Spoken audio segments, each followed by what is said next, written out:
உம்மைத்தான் நம்பியிருக்கேன் ஏசப்பா, உம்மைத்தான் நம்பியிருக்கேன், உம்மை மட்டும் நம்பியிருக்கேன் ஏசப்பா, உம்மை மட்டும் நம்பியிருக்கேன்.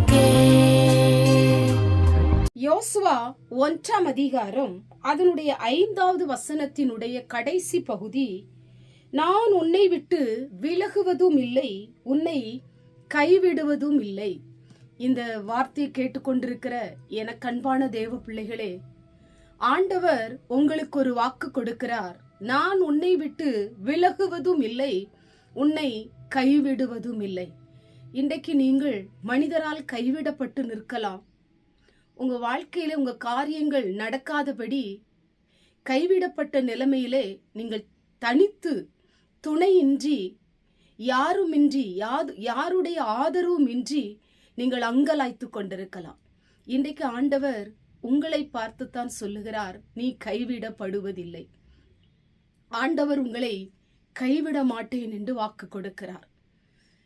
எனக்கு அன்பான தேவ பிள்ளையே, எல்லா உறவுகளும் உங்களை முற்றிலுமாய் கைவிட்ட நிலைமையிலே நீங்கள் இந்த வார்த்தையை கேட்டுக்கொண்டிருக்கலாம்.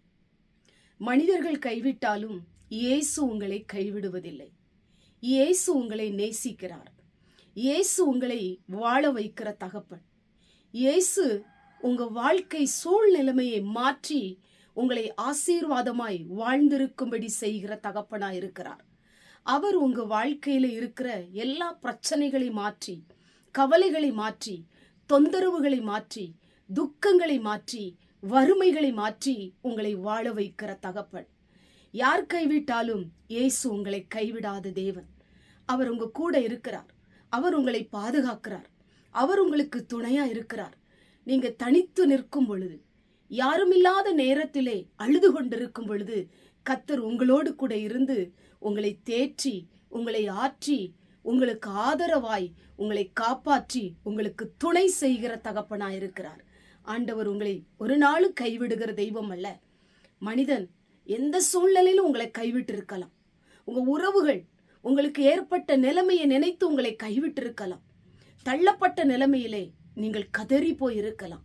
எனக்கு யாரு இருக்கா, இந்த காரியத்தை செய்வதற்கு எனக்கு யாரும் இல்லையே, எனக்கு துணை இல்லையே என்று சொல்லி அழுது கொண்டிருக்கிறீங்களா? பயப்படாதீங்க, கலங்காதீங்க.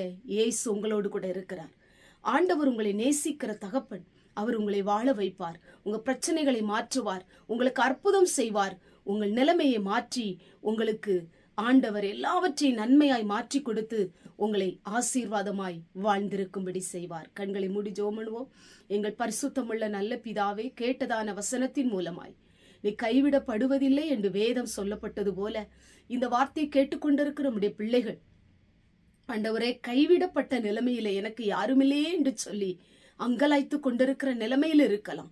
கர்த்தர் கூட இருந்து துணை நின்று ஆதரவாய் நின்று அவங்களை காப்பாற்றி அவங்களுக்கு ஆண்டவரை உதவி செய்து எல்லாவற்றையும் நன்மையா நீர் மாற்றி கொடுக்க போகிற தயவுக்காய் ஸ்தோத்திரம். இயேசுவின் மூலம் செபிக்கிறோம் பிதாவே, ஆமென்.